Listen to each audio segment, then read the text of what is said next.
graça e a paz do Senhor.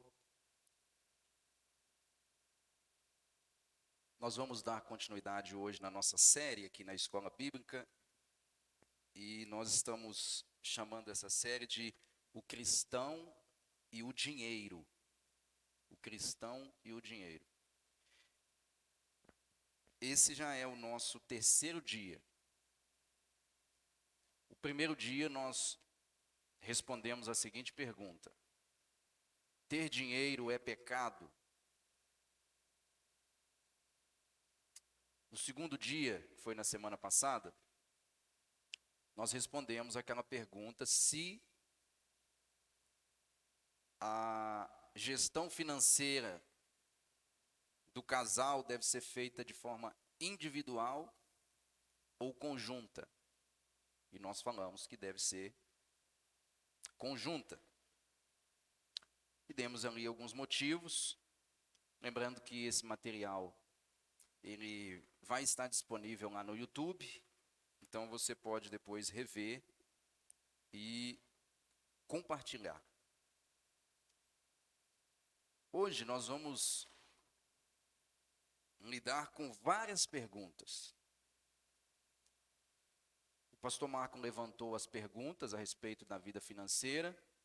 Ele me enviou as perguntas e nós estamos caminhando em cima dessas perguntas, respondendo cada uma delas.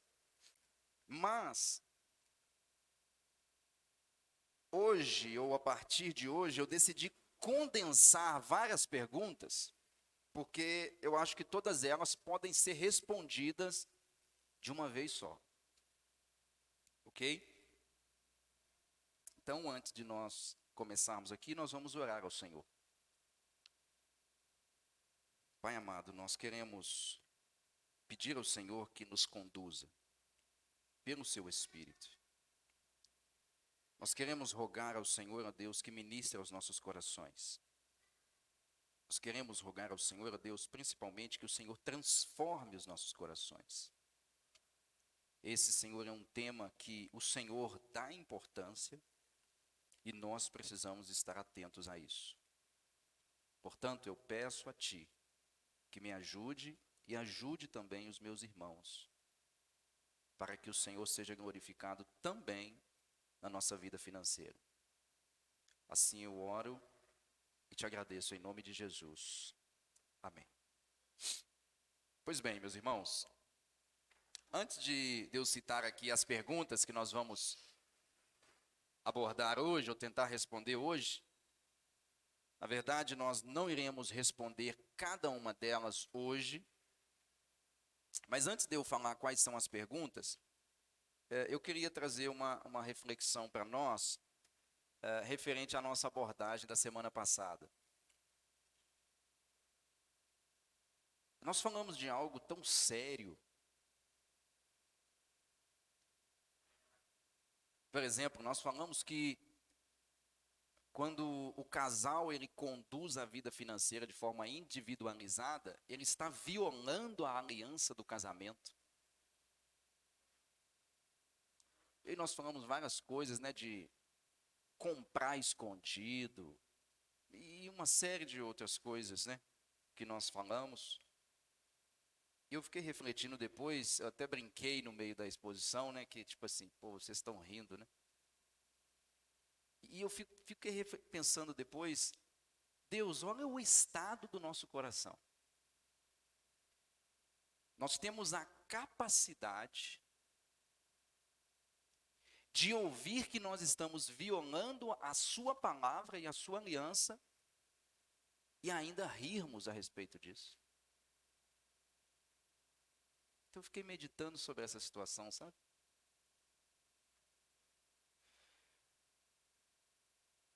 Isso já é um diagnóstico do coração. Quando eu, como um cristão, tenho a capacidade de levar os meus pecados como se eles fossem uma brincadeira, isso revela um diagnóstico de um coração que está doente. Então eu gostaria que nós meditássemos sobre isso e que nós levássemos a sério E principalmente que nós aplicássemos aquilo que nós estamos tratando aqui, os princípios, de uma maneira clara nas nossas vidas.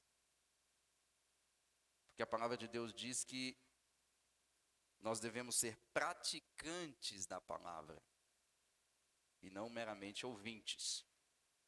Porque senão nós estamos perdendo o nosso tempo. Tendo dito isso, no nosso terceiro dia, nós vamos lidar com 11 perguntas. Olha as perguntas que nós temos aqui. Na verdade, são 10 perguntas. Primeiro, o dízimo é do faturamento bruto ou líquido?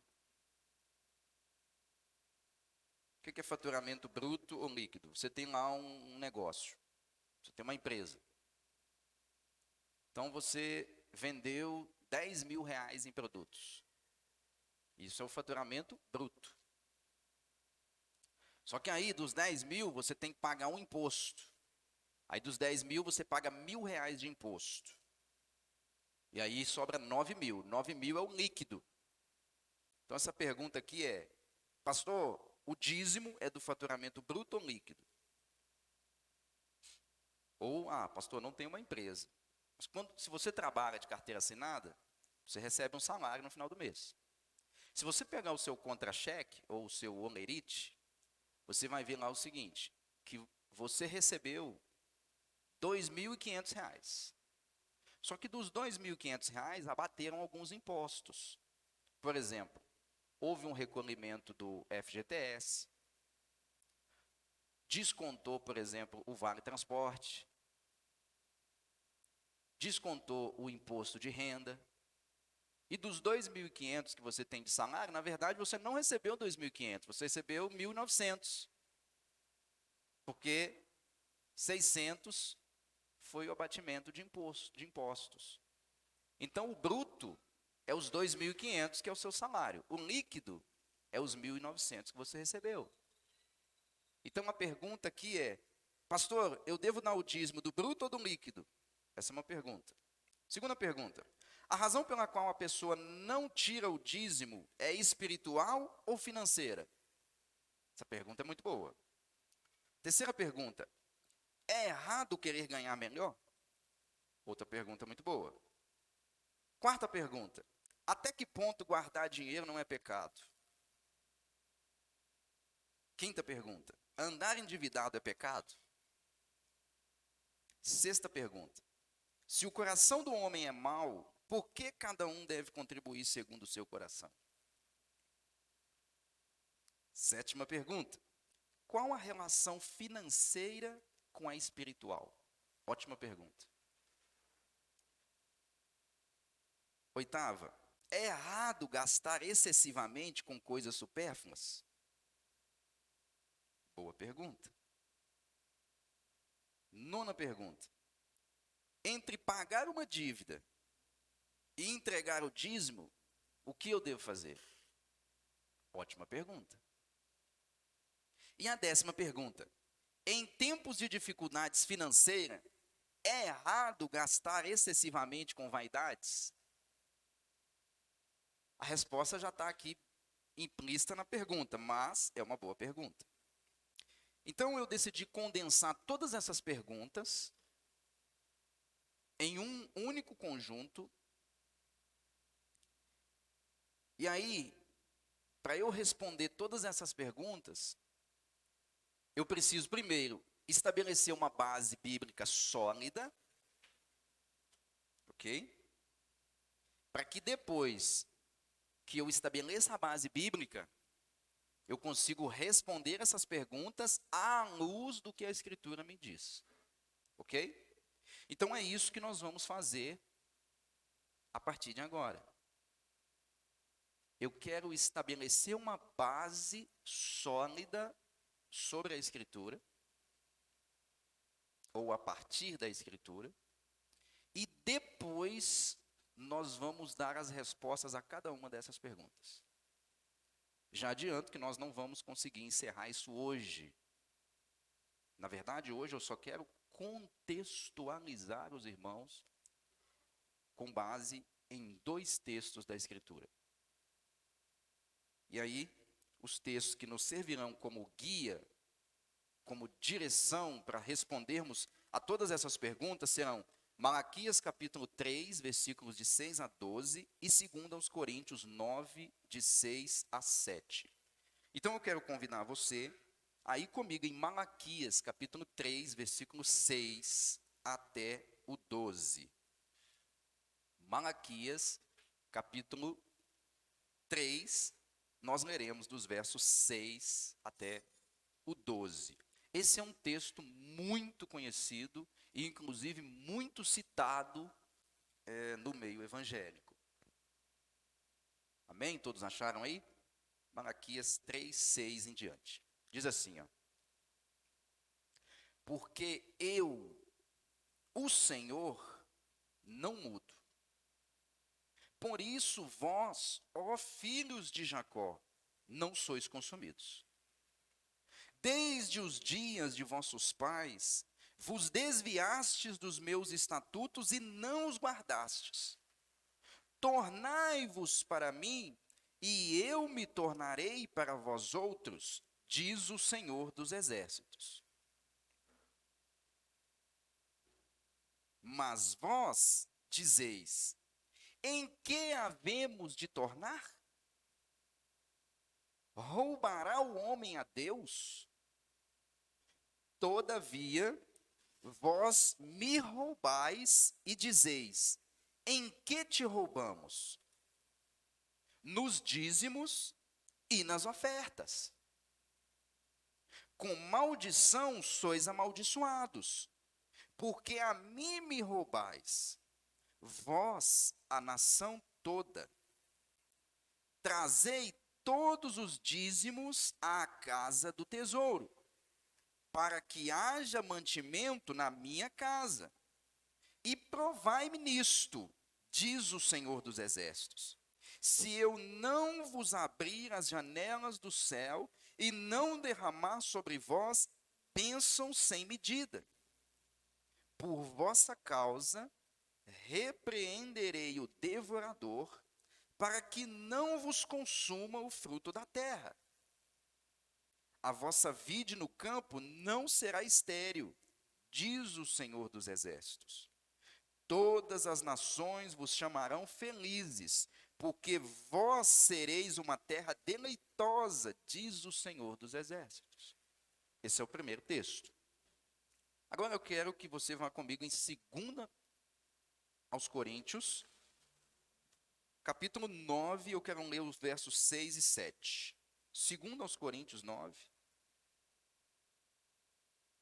versos 6 e 7. Vai lá no Novo Testamento, 2 aos Coríntios 9, versículos 6 a 7. Diz assim: E isto afirmo, aquele que semeia pouco, pouco também ceifará. E o que semeia com fartura, com abundância também ceifará. Cada um contribua segundo tiver proposto no coração, não com tristeza ou por necessidade, porque Deus ama a quem dá com alegria. Um outro texto também bastante conhecido. Eu quero hoje contextualizar os irmãos sobre o texto de Malaquias. Nós precisamos entender o que esse texto significa, para nós entendermos o que significa dízimo. Então eu quero contextualizar vocês. O livro de Malaquias, ele nada mais é do que uma sentença de Deus sobre o seu próprio povo. Todo o livro de Malaquias, Deus está denunciando os pecados do povo, e ele está o quê? Estabelecendo uma sentença, um juízo sobre o povo. Se você voltar comigo lá em Malaquias, no capítulo 1, no verso 1, você vai perceber isso. Lá em Malaquias 1, já no verso 1, Ele nos diz exatamente isso. Ele diz assim: sentença pronunciada pelo Senhor contra Israel, por intermédio de Malaquias. Então, todo o livro de Malaquias é uma sentença que Deus está pronunciando ao povo através do profeta. Ok? E por que Deus está denunciando ou pronunciando uma sentença sobre o povo? Porque aquele povo estava num momento de decadência moral e religiosa. Veja bem, o povo de Deus estava em decadência moral e religiosa. E aí Deus começa a pronunciar uma sentença e denunciar os pecados deles. Vou citar alguns aqui. O povo estava produzindo uma falsa adoração. Segundo, o povo estava com falso ensino, os mestres estavam ensinando heresias. Terceiro, o povo estava casando com ímpios, casando com descrentes. Terceiro, o povo estava tolerando adultério, feitiçaria, juramento falso. O povo estava explorando os menos favorecidos. E, mais precisamente no capítulo 3, que nós lemos, do verso 6 a 12, Deus está denunciando que eles estavam vivendo uma vida financeira fora dos padrões que Deus estabeleceu. Então, a denúncia que nós temos no capítulo 3, de 6 a 12, é uma denúncia do ponto de vista econômico. Deus está pronunciando uma sentença sobre o seu povo, porque eles estavam vivendo uma vida financeira fora dos padrões que ele havia estabelecido. Então, aqui a gente já percebe a seriedade dessa parte econômica. E aí, para entender, esta última sentença que Deus denuncia ali, nós precisamos entender como era o dízimo no Antigo Testamento. Uma vez que eu entendo como era o dízimo, eu vou conseguir entender por que Deus está agindo tão seriamente ao ponto de dizer que o povo está roubando ele. E aí nós vamos conseguir entender qual é a seriedade disso. Mas antes de eu falar sobre dízimo no Antigo Testamento, eu preciso trazer um conceito interessantíssimo no Novo Testamento, no Antigo Testamento, melhor dizendo, que é o conceito de terra. Então, primeiro, vamos entender um pouquinho mais sobre o conceito da terra no Antigo Testamento. Só para vocês terem uma ideia, o Antigo Testamento fala de terra mais de 1000 vezes. A palavra terra aparece mais de 1000 vezes no Antigo Testamento. Na grande maioria, essa palavrinha terra, ela faz referência à terra de Canaã, que é aquela terra que Deus havia prometido a Abraão. Vocês lembram disso? Deus havia prometido uma terra a Abraão e a sua descendência. É naquela terra que Deus iria estabelecer Israel como um povo. E é naquela terra em que Deus abençoaria o povo. Vocês lembram aí que quando se falava da terra de Canaã, se falava também de uma terra que mana leite e mel. Não significa que a terra estava brotando leite e mel. Significa que aquela terra, ela iria ser farta, ela produziria muitos frutos. É uma terra abençoada, é uma terra produtiva, é uma terra que traz, a sua produção ela é abrangente, ela é grande. Então, essa é a ideia de terra.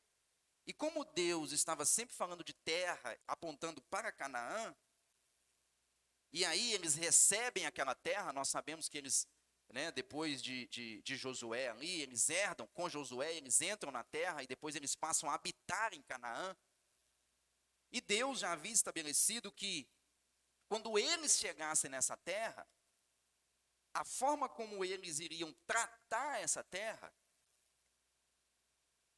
e os produtos que a terra iria produzir deveria ser em conformidade com o pacto que Deus tinha feito com eles. Então veja bem, Deus prometeu a Israel uma terra, e quando esse povo herdou a terra, Deus estabeleceu princípios para eles. Falou assim, olha, vocês vão cuidar dessa terra do jeito que eu disser para vocês cuidarem dessa terra. E os frutos que essa terra produzirem, vocês também irão fazer com eles aquilo que eu estabelecerei, que vocês poderão fazer com isso. Então, a propriedade da terra, quando Deus concede a Israel a terra de Canaã, essa propriedade, ela veio como que para demonstrar que estar na terra significa estar envolvido no pacto de Deus. Não é simplesmente ter um pedaço de terra. Não, no Antigo Testamento, a terra de Canaã para Israel, estar nela, viver nela, plantar nela, colher dela, é o reflexo de um povo que está em pacto, em aliança com Deus. Ok? E a maneira como o povo iria agir naquela terra devia ser o quê? De uma maneira que demonstrasse não apenas que eles estavam firmados no compromisso da aliança com Deus, mas também que eles deveriam expressar gratidão, e essa gratidão era sempre demonstrada a partir do bom uso da terra e do bom uso dos frutos que ela produzia.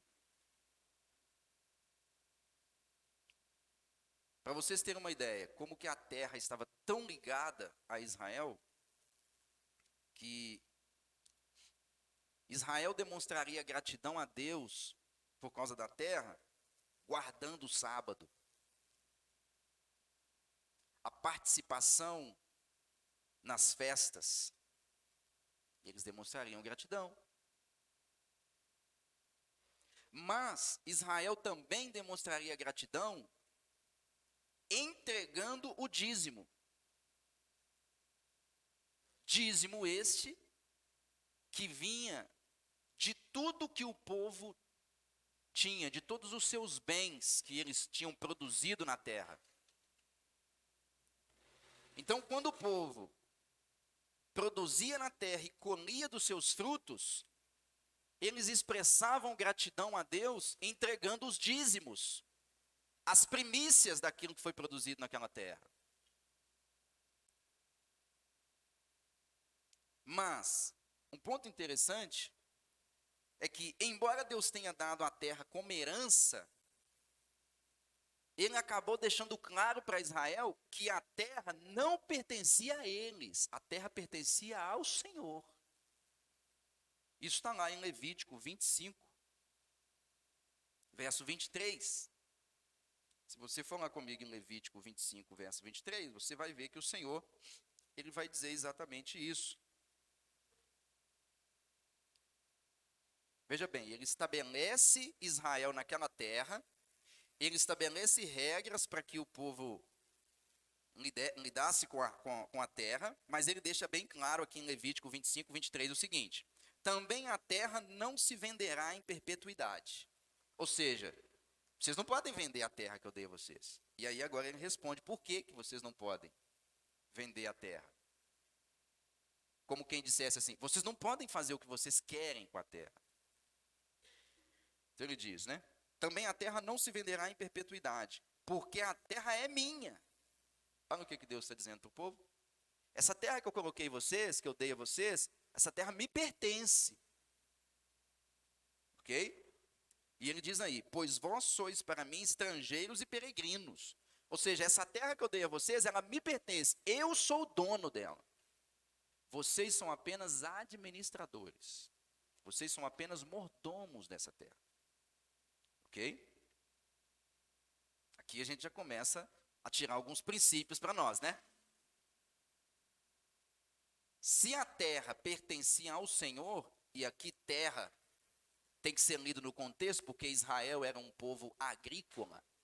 Então, eles têm relação com terra, eles plantavam, então tem essa relação. Hoje nós não somos povos agrícolas. Pelo menos eu acredito que aqui entre nós não. Mas ainda assim nós temos o quê? Frutos do nosso trabalho. Portanto, aquilo que nós colhemos não nos pertence. Pertence a Deus. Nós somos administradores, mordomos daquilo que Deus nos deu o privilégio de administrar. E se Israel não podia fazer qualquer coisa com a terra, nós também não podemos fazer qualquer coisa com o nosso dinheiro. Ok? A forma como Israel tratava a terra, ela iria demonstrar se eles reconheceriam o senhorio de Deus sobre a vida deles. Então veja bem, o povo devia viver em dependência do Senhor. E a maneira como eles se relacionavam com os bens que eles adquiriam ali naquela terra, ia demonstrar, ia revelar diretamente qual era a relação deles com Deus.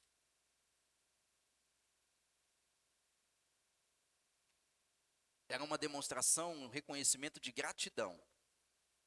E essa gratidão, ela se manifestava de várias formas.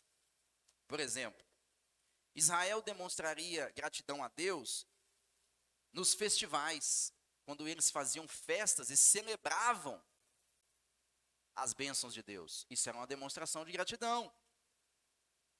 Quando eles entregavam as ofertas de primícias, o que era oferta de primícias? Aquele primeiro fruto que produzia, aquilo era entregue ao Senhor.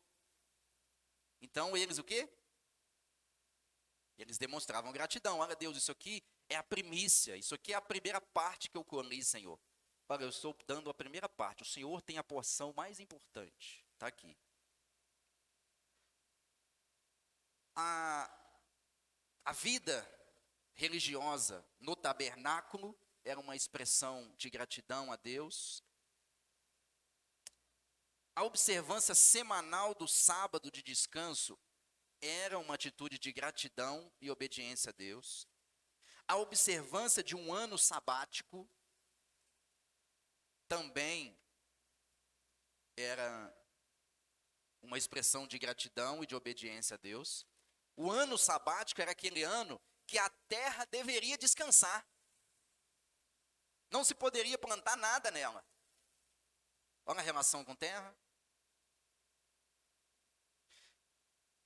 Nos sacrifícios e nas ofertas, Israel demonstrava gratidão a Deus. Na consagração do primogênito, Israel demonstrava gratidão a Deus. Mas Israel também demonstrava gratidão a Deus entregando os dízimos no templo. Resumindo, o que Israel fazia na terra e com a terra denunciava o estado do coração deles para com Deus. Esse é o ponto. Então veja como que a terra é extremamente importante no Antigo Testamento. Ok? Dentro da aliança mosaica. Aí agora, uma vez que a gente estabelece a importância da terra, agora dá para a gente entender como que funcionava o dízimo, nessa relação de Israel com a terra. Primeiro, a palavra dízimo significa literalmente a 10ª parte, ou 10%.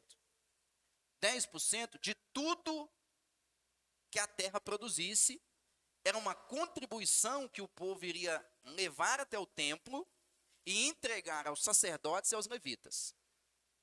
Ok? E essa contribuição, ela era uma contribuição compulsória, ou uma contribuição obrigatória para Israel. Era uma maneira de manutenção do culto e da administração do templo. Então, o dízimo para Israel foi uma lei, era uma norma, uma regra, um mandamento. Ok? Portanto, Israel era obrigado a entregar os dízimos e as ofertas no templo. Se não fizessem isso, eles estariam violando a lei de Deus, quebrando o mandamento, violando a aliança. Se você ler comigo em Levítico 30, Levítico 27, melhor dizendo, vai comigo lá em Levítico 27. Levítico 27, versículo 30. Olha o que ele diz aí. De que o povo deveria dar os dízimos? Também todas as dízimas da terra, tanto dos cereais do campo como dos frutos das árvores, são do Senhor. Veja que o dízimo pertencia a quem? Ao Senhor. Santas são ao Senhor. Se alguém das suas dízimas quiser resgatar alguma coisa, acrescentará sua quinta parte sobre ela. No tocante às dízimas do gado e do rebanho, de tudo o que passar debaixo do bordão do pastor, o dízimo será santo ao Senhor. Então veja que ele está dizendo aí que Israel tinha que oferecer e entregar o dízimo de tudo. Da plantação, das propriedades, dos gados, dos seus rebanhos, de tudo eles tinham que entregar. Por quê? Porque o dízimo pertencia ao Senhor e era santo ao Senhor. E depois que Israel houvesse se estabelecido ali, eles não apenas deveriam trazer, estabelecido ali na terra, né, eles não apenas deveriam trazer o dízimo anualmente para o santuário, mas eles também deveriam consumir parte daquele dízimo que era entregue no santuário, e o resto que sobrasse ia ser deixado o quê? Para os levitas, que partilhariam com os sacerdotes. Por exemplo, vamos lá em Números 18, 21 a 32.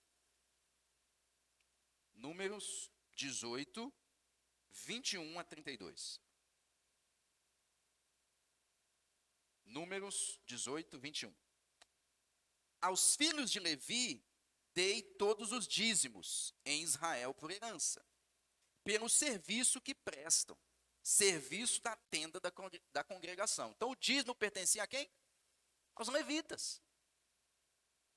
22. E nunca mais os filhos de Israel se chegarão à tenda da congregação, para que não levem sobre si o pecado e morram. Mas os levitas farão o serviço da tenda da congregação e responderão por suas faltas. Estatuto perpétuo é este para todas as vossas gerações.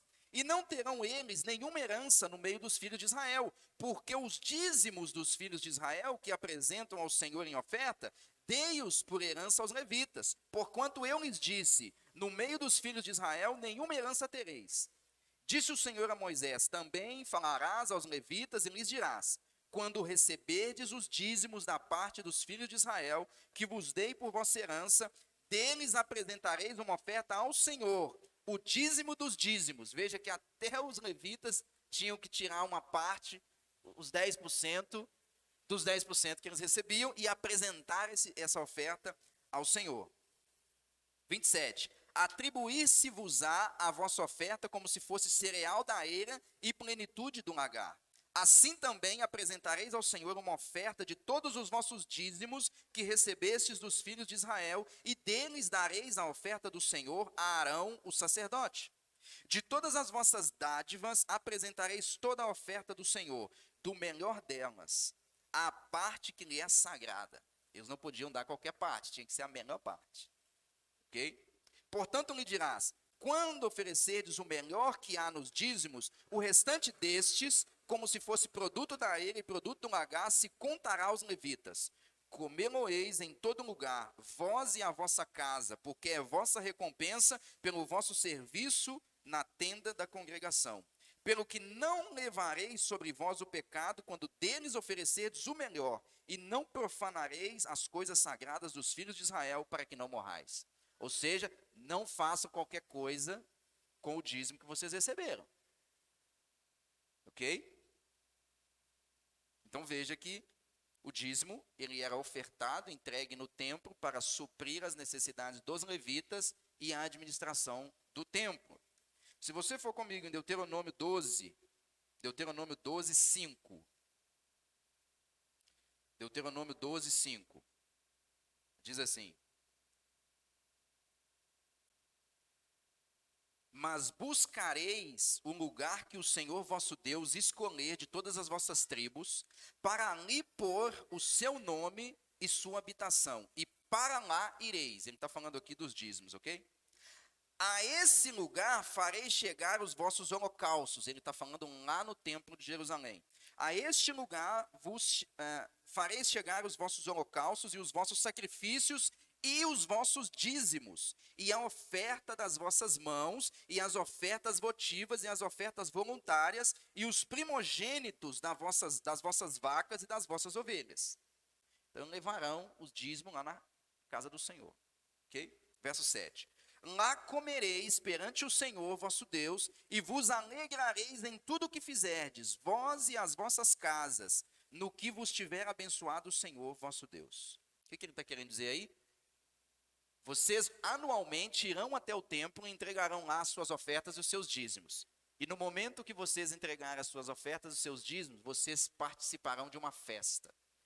E essa festa nada mais significa do que vocês irão partilhar os bens e se alegrar com eles, com essa partilha na presença do Senhor. Ok?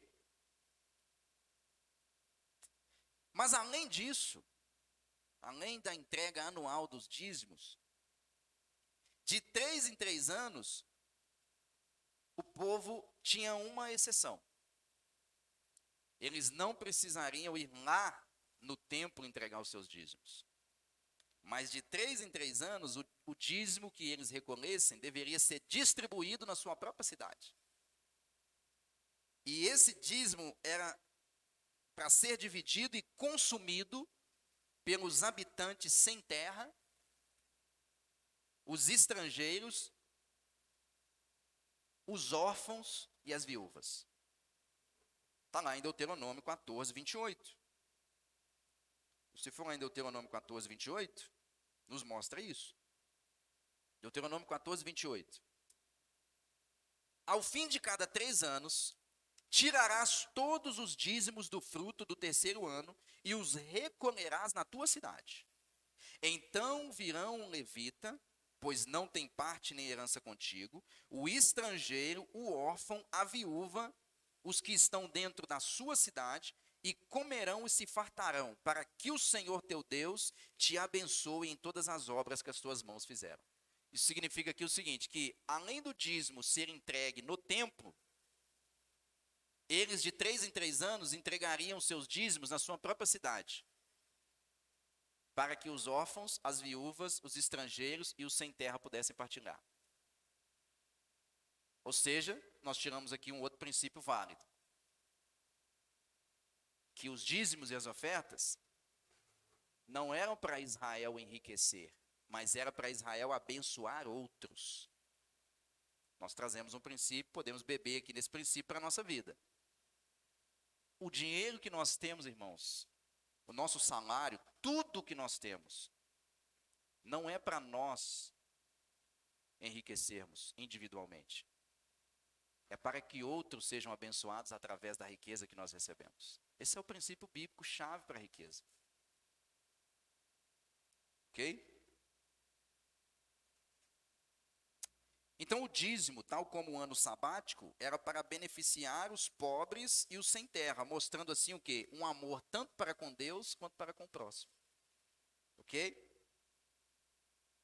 O objetivo de suprir as necessidades da comunidade sacerdotal e de servir como uma reserva para o desfavorecido. Israel entregava o dízimo no templo para quê? Para que aquelas ofertas suprissem a necessidade dos levitas e dos sacerdotes e também suprisse a necessidade daqueles que não tinham o que comer. Ok? Ou seja, a atitude de Israel em relação aos seus bens e a maneira como eles utilizavam era uma indicação clara da saúde da relação deles com Deus. Se Israel usa o dízimo e a oferta de acordo com a lei, de acordo com a ordenança, de acordo com o que Deus estabeleceu, eles são abençoados. Se Israel usa os dízimos e as ofertas de uma forma contrária ao que Deus havia estabelecido, eles recebem maldição. Por quê? Porque a lei que Deus estabeleceu com Israel, a aliança, melhor dizendo, que Deus estabeleceu com Israel, era uma aliança condicional. Por isso que nós vemos ao longo do Antigo Testamento o seguinte: se o povo obedece, eles são abençoados. Se o povo desobedece, eles são amaldiçoados. Esse é o modelo da aliança mosaica. Ela é condicional, ou seja, ela depende de uma atitude de obediência para que a bênção exista. Se eles não obedecem, Deus tira a bênção e coloca a maldição.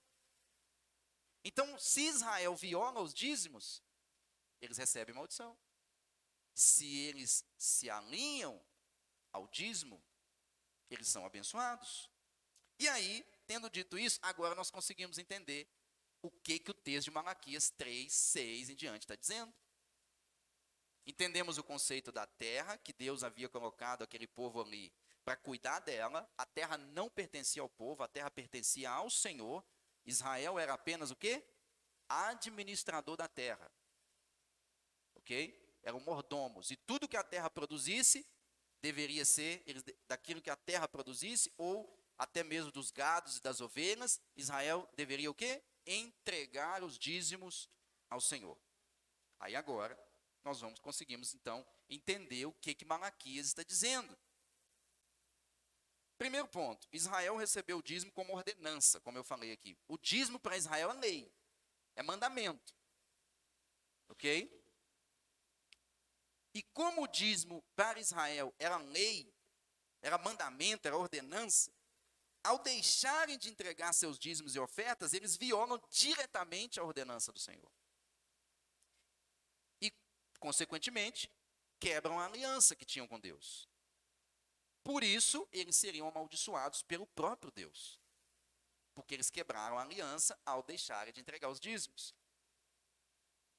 Ou seja, eles estavam retendo ao invés de doar. E quando eles retinham ao invés de doar, eles estavam o quê? Roubando a Deus. Por que eles estavam roubando a Deus? Porque o Senhor já não havia dito que o dízimo é dele. O dízimo é dele. A terra é dele. Quando Israel não entrega o dízimo, eles estão roubando ao Senhor. Ok? Eles estavam passando por dificuldades, ou seja, eles estavam negligenciando o dízimo, estavam vivenciando todos aqueles pecados que nós falamos no começo, portanto, eles estão violando a lei, e Deus agora está o quê? Castigando eles, punindo eles. Como? Enviando o devorador para destruir as plantações. Imagine você que você vive da colheita. Aí de uma hora para outra, a colheita, a plantação é toda devorada por gafanhotos. Acabou, sua vida financeira foi impactada totalmente. Aí quando Deus, por causa do pecado do povo, começa a enviar o devorador, que era um gafanhoto, nós vamos falar isso aqui mais adiante, aquele gafanhotinho que come plantação, era isso que era o devorador, não era o capeta, ok? Quando Deus envia, eles estão o quê? A colheita deles, ó, pequenininha. E aí, a grana que eles estão recebendo agora, vou usar essa expressão, está pequenininha. Aí sabe o que eles estão fazendo? Não, o dinheiro está curtinho, está apertadinho. Então, vamos fazer assim, ao invés de eu doar dessa porção que está apertadinha, eu vou reter. Quando eles fazem isso, eles estão roubando ao Senhor e estão demonstrando que eles não estão confiando mais em Deus como seu provedor. Olha a seriedade disso. Eles estavam passando por dificuldades e, ao invés de confiarem na provisão de Deus, retinham seus bens como forma de segurança em momentos difíceis. E assim roubavam o Senhor, violando a lei e quebrando a aliança. Vou abrir um parênteses para falar do devorador. Ok? Lá em Malaquias, o Senhor diz que ele, se Israel se arrependesse e voltasse a entregar o dízimo e as ofertas, ele iria repreender o devorador. Mas pastor, quem é o devorador? O devorador nada mais é do que um gafanhoto que devora plantações. É um inseto, ok? Não é o capeta. E quem envia o devorador também não é o capeta. Quem envia o devorador é o próprio Deus. Deixa eu te mostrar isso. Vá lá comigo em Joel, capítulo 1. Joel, capítulo 1. Você vai ver que o contexto aqui de Joel também é que o povo está vivendo em pecado, quebraram a lei e agora Deus vai castigar eles. E aí olha como que Deus vai enviar o castigo para esse povo que está quebrando a aliança. Joel 1, de 1 a 4. Palavra do Senhor que foi dirigida a Joel, filho de Petuel. Ouvi isto, vós velhos, e escutai todos os habitantes da terra. Aconteceu isso em vossos dias? Ou nos dias de vossos pais? Narrai isto a vossos filhos, e os vossos filhos o façam a seus filhos, e os filhos destes a outra geração. O que eles deveriam narrar?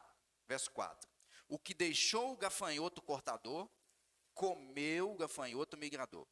O que deixou o migrador, comeu o gafanhoto devorador. O que deixou o devorador, comeu o gafanhoto destruidor. Significa o seguinte, os caras estavam lá com a plantação linda, bonita. Vamos colher, vai ser farta esse ano. Mas eles estão vivendo em pecado. Eles estão violando a aliança. Aí Deus fala assim, lembra da minha lei? Da minha aliança que eu fiz com você? Se você obedece, tem bênção. Você vai colher demais. Vai colher fartura. Se você desobedece, você vai ter maldição. Como vocês estão amaldiçoando, eu vou mandar agora um castigo sobre vocês. Ele vai lá e manda um enxame de gafanhoto. Aí eles vêm, devoram parte da plantação. Aí eles falam, graças a Deus, passou esse gafanhoto. Aí Deus vai lá e manda um outro enxame de gafanhoto. Ele leva mais uma outra parte da plantação. Aí eles falam, graças a Deus, agora vai. Aí Deus manda um terceiro enxame de gafanhoto. E eles levam uma outra parte. E como se não bastasse, Deus envia um outro enxame de gafanhoto. E esse outro enxame devora toda a plantação. Lembrando que nós estamos falando de um povo agrícola. O sustento deles está na plantação. Se não tem plantação, não tem colheita. Se não tem colheita, há fome, seca, miséria e morte. Pastor, mas eu achei que era o capeta que enviava os gafanhotos. Não. Vai em Joel agora 2:25. Para você ver que o gafanhoto, cortador, migrador, devorador e o que for, Joel 2:25 diz assim, se o povo arrepender, aí Deus dá uma promessa. Restituir-vos-ei os anos que foram consumidos pelo gafanhoto migrador, pelo destruidor, pelo cortador. E ele termina aí dizendo o quê? O meu grande exército que enviei contra vós. Quem enviou o cortador, o migrador, o devorador? Deus. Foi Deus que enviou. Então, esse parêntese nos mostra que ali em Malaquias 3:6, Deus dá uma promessa se o povo se arrependesse. 3:6 em diante, né? Ele diz assim, verso 10.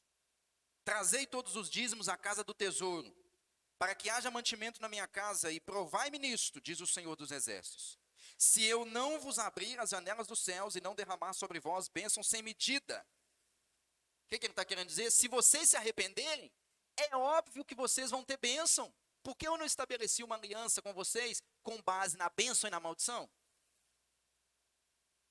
É só vocês se arrependerem. Voltem a entregar os dízimos e as ofertas e vocês vão receber bênção. O que Malaquias está dizendo aqui, irmãos, não é que a gente tem que entregar dízimo na igreja, oferta na igreja e fazer prova de Deus. Deus está vendo aí, eu sou dizimista, sou ofertante. Agora o senhor tem que me abençoar. Não, o texto não está dizendo isso. O texto está dizendo o seguinte, Israel, se você voltar a entregar o dízimo e a oferta, se você se arrepender dos seus pecados, naturalmente você vai ser abençoado. Mas se você continuar violando a minha aliança, naturalmente você vai ser amaldiçoado. Por quê? Porque a minha aliança com vocês é condicional. E aí no verso 11 ele diz, por vossa causa, ou seja, se vocês se arrependerem, repreenderei o devorador, para que não vos consuma o fruto da terra, a vossa vide no campo não será estéril, diz o Senhor dos Exércitos. Então, Malaquias denuncia que Israel estava vivendo sua vida financeira de forma contrária à palavra de Deus, e ele agora chama o povo ao arrependimento. Esse chamado arrependimento é o seguinte: alinha suas vidas financeiras à palavra do Senhor. Se vocês estiverem vivendo a vida financeira de vocês a parte da minha palavra, vocês receberão maldição. E o cortador, o devorador, o migrador vai levar tudo que vocês têm. Não vai sobrar nada.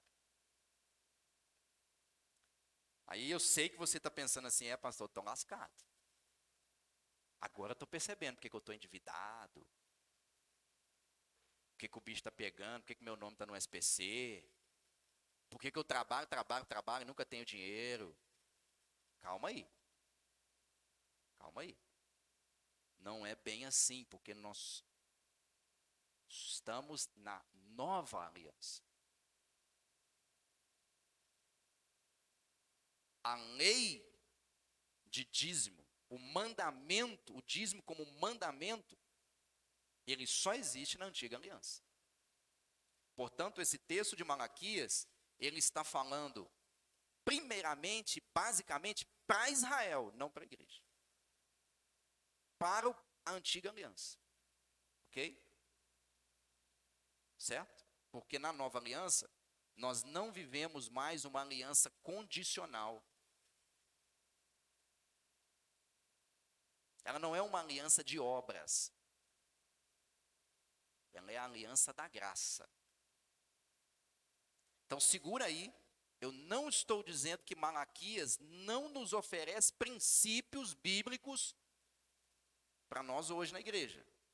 O que eu estou dizendo é que esse texto está falando para Israel. E ele não pode ser trazido para a igreja de maneira literal. Ele pode nos oferecer princípios, mas eles não são mandamentos. Eles não são lei para a igreja do Novo Testamento. Nós vamos expandir isso mais adiante. Mas por hoje eu quero finalizar já trazendo alguns conselhos práticos que nós aprendemos aqui hoje. E semana que vem nós vamos continuar falando desse assunto. Primeiro conselho prático: se você pensa ser dono do seu próprio dinheiro, se arrependa. Se você pensa que você é dono do seu próprio dinheiro, se arrependa. Porque a Bíblia nos fala claramente que nós somos administradores, não donos.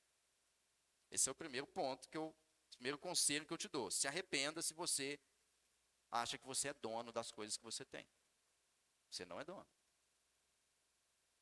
Se você achar que você é dono, é bem provável que você seja corrompido pelas suas posses. Segundo conselho prático: entenda que todos os seus bens, sejam eles casa, carro, dinheiro, etc., não pertencem a você, mas foi concedido por Deus. Portanto, aprenda que você é apenas administrador, mordomo. Deus é o único dono de tudo que você tem. Ele é o dono, ele é o chefe. Ele é o big boss. Pertence a ele. Tudo pertence a ele. Tudo. Terceiro conselho prático: saiba que a maneira como você está utilizando seu dinheiro revela claramente o estado do seu relacionamento com Deus. Vou repetir essa. Saiba que a maneira como você está utilizando seu dinheiro está revelando claramente como está o seu relacionamento com Deus. Pois onde estiver o seu tesouro, ali estará seu coração.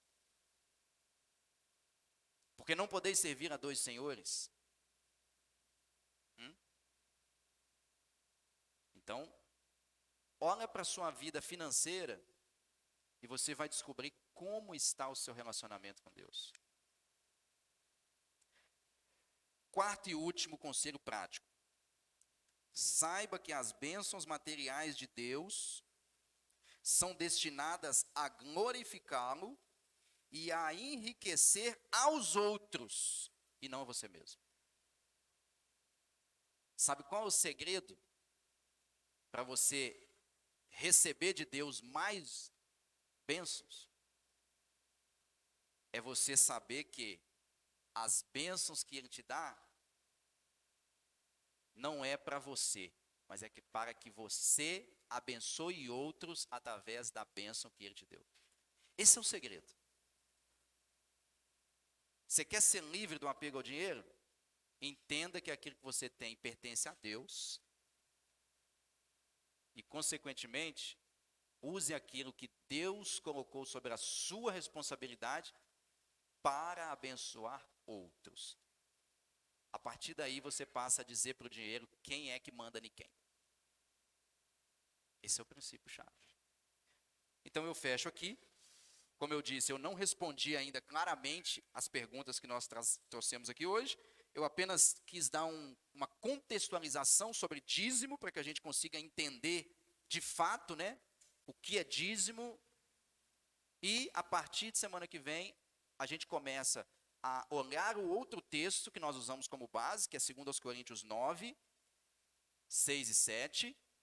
E depois, talvez num terceiro momento, a gente sim vai ali caminhando em todas aquelas 10 perguntas, para que a gente, a partir de Malaquias 3 e 2 Coríntios 9, a gente consiga responder aquelas perguntas de maneira bíblica, clara, para a glória de Deus. Amém? Vamos orar? Pai amado, eu quero te agradecer, eu quero louvar ao seu santo nome por este momento riquíssimo, ó Deus, que o Senhor tem nos concedido. Grandes verdades o Senhor tem ensinado a mim, ó Deus, e o Senhor tem sondado o meu próprio coração também através desses estudos, ó Pai. Que o Senhor faça isso também com os nossos irmãos e principalmente que o Senhor, ó Deus, nos denuncie o estado do nosso coração através da maneira como temos conduzido as nossas vidas financeiras. E a partir daí, Senhor, pelo seu Espírito, produz em nós arrependimento, mudança de mente, ó Deus, e um alinhamento das nossas vidas à luz da sua palavra. Assim eu te peço e te agradeço, em o nome de Jesus. Amém.